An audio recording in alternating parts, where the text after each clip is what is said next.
इस प्रकार से बड़ा लंबा चौड़ा भगवान का परिवार है। श्री भगवान तरह तरह की लीला कर रहे हैं और आज अपने जो बालक हैं उन बालकों को यह शिक्षा देने के लिए, अरे बालकों, कभी संतों का अपमान मत करना, कभी भगवान के भक्तों का अपमान ना करना, कभी ब्राह्मणों का अपमान ना करना।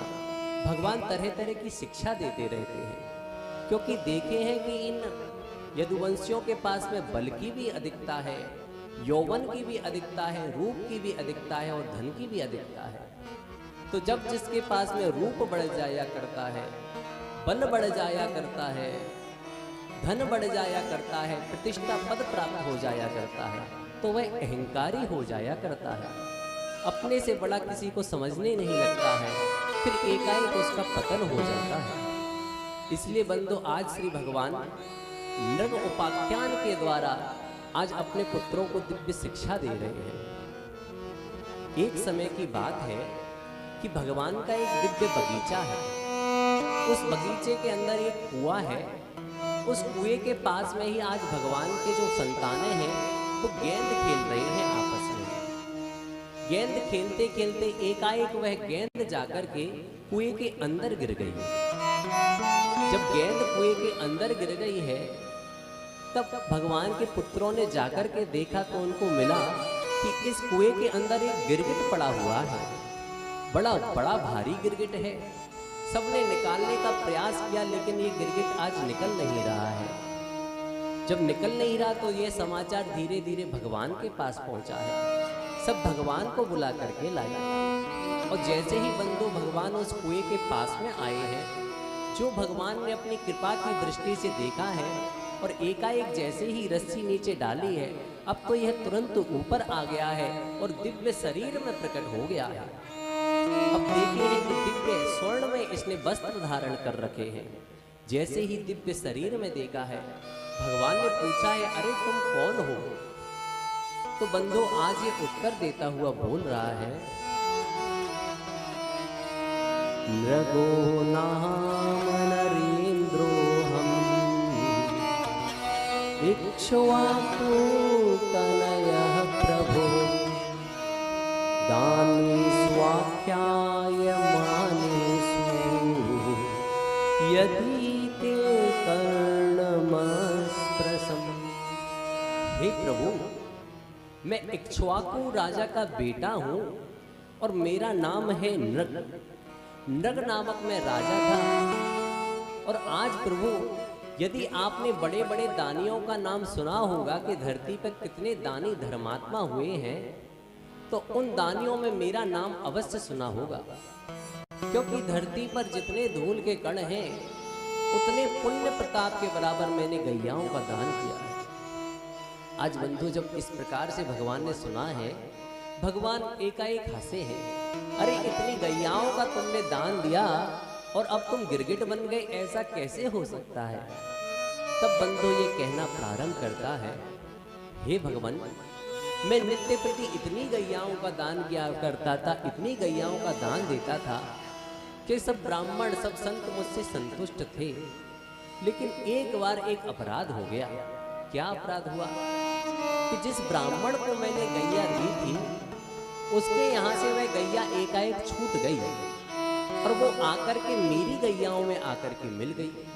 चूंकि मैं नित्य प्रति हजारों गैयाओं का दान करता था और ऐसी गैया नहीं जो पयस्वती होती थी, दूध देने वाली होती थी, जिनके सींग में सोने से मढ़ दिया करता था, जिनके खुरों को चांदी से मढ़ दिया करता था, ऐसी पयस्वती गैयाओं का मैं दान करता था। लेकिन जब वह गैया आकर के मेरी गैयाओं में मिल गई तो मुझे पता नहीं लगा और मैंने दूसरे ब्राह्मण को उस गैया का दान कर दिया। जब वह दूसरा ब्राह्मण इस गैया को लेकर के जा रहा था तो जो पहला ब्राह्मण जिसको वह मैंने पहले गैया दी थी वो आ गया और आकर के बोला, अरे ब्राह्मण, तुम मेरी गैया को लेकर कहाँ जा रहे हो? तब उसने कहा, अरे ये गैया तो मुझको नृग राजा ने अभी अभी दी है। बंधु, दोनों के बीच में बहस हो गई। एकाएक दोनों आज इस राजा के पास में आए हैं। दोनों ब्राह्मण ने कहा, हे राजन, ये गैया मेरी है। उसने कहा, ये गैया आपने अभी मुझको दी है। तब पूरी बात समझ में आई कि इस ब्राह्मण की गैया इसके यहाँ से छूट गई, मेरे यहाँ आकर के मिल गई, और जब दूसरा ब्राह्मण आया तो मैंने गैया को दे दिया। अब जब इसने कहा है, हे ब्राह्मण देवता, एक गैया के बदले आप 10 गैया ले जाइए, लेकिन इस झगड़ा को बंद कर दीजिए। तब वे आपस में बोलने लगे, अरे राजा, हमने तुम्हारी एक गैया को स्वीकार कर लिया है, यही तुम पर बड़ी कृपा कर दी है। अरे हमको क्या प्रयोजन है, तुम्हारी गैया से हमको कोई प्रयोजन नहीं है। तुम पर कृपा करने के लिए हमने स्वीकार कर ली है। हम तो तपस्वी ब्राह्मण हैं, खेत में जो अन्न पड़ा रहता है उसी से अपना काम चला लिया करते हैं। तो अब बंधु इसी ऊहापोह में वह निर्णय नहीं ले पाया और समय बीता और तुरंत यमराज वहां पर आ गए। यमराज ने आकर कहा, भैया तुमने पुण्य तो बहुत सारे करे हैं, लेकिन बस एक अपराध किया है। उस अपराध के कारण तुमको गिरगिट बनना पड़ेगा कुछ समय के लिए। तो अब तुम निर्णय लो, तुमको पहले पुण्य भोगने हैं या पहले अपना पाप कर्म भोगना है, अपराध भोगना है। तो आज बंधु उसने श्री भगवान यमराज से कहा है कि पहले मैं गिरगिट बनना स्वीकार करूंगा। तब बंधु ये आकर के गिरगिट बन गया, लेकिन आज भगवान की कृपा से आज यह दिव्य लोगों को चला गया। तब भगवान कहते हैं अपने पुत्रों को शिक्षा देते हुए, नाहं हालाहलं मन्ये विषम यस्य प्रतिक्रिया ब्रह्मस्वं हि विषम प्रोक्तम् मास्य प्रति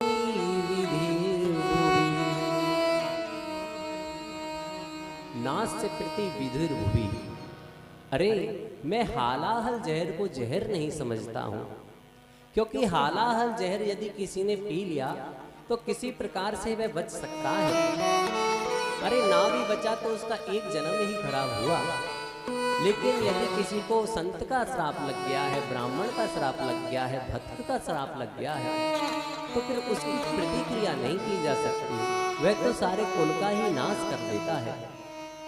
अतः देखो, तुम बल में, रूप में और यौवन में बहुत आगे निकल चुके हो। एक एक कदम को ध्यान से रखना, क्योंकि यदि एक भी अपराध हो गया तो ब्राह्मण के श्राप से सारे कुल का ही नाश हो जाया करता।